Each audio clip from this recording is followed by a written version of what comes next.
নমস্কার বন্ধুরা, আমি বাটি পোস্তর একটা সহজ রেসিপি দিচ্ছি। আলুকে খুব ছোট ছোট করে কেটে ধুয়ে পরিষ্কার করে একটা বাটি, যেহেতু বাটি পোস্ত, বাটির মধ্যে পোস্ত বেটে, একটু বেশি পোস্ত লাগবে। পোস্ত যে যেরকম লঙ্কা খায়, কেউ লাল লঙ্কা দিতে পারে, কাঁচা লঙ্কা দিয়ে করা যায়। নুন হলুদ দিয়ে বসিয়ে দিয়ে কাঁচা তেল দিয়ে দিতে হবে। তেলটা যে যেরকম খায়, কম তেলও হয় বেশি তেলও হয়। এবার নেড়ে ঢাকা চাপা দিয়ে দিতে হবে।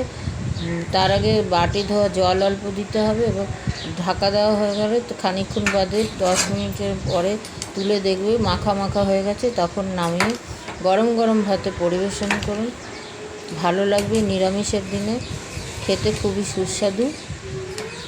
ভালো লাগলে আমার জন্য কমেন্ট করবেন, সাবস্ক্রাইব করবেন। এখন আসছি, দেখা হবে পরের ভিডিওতে।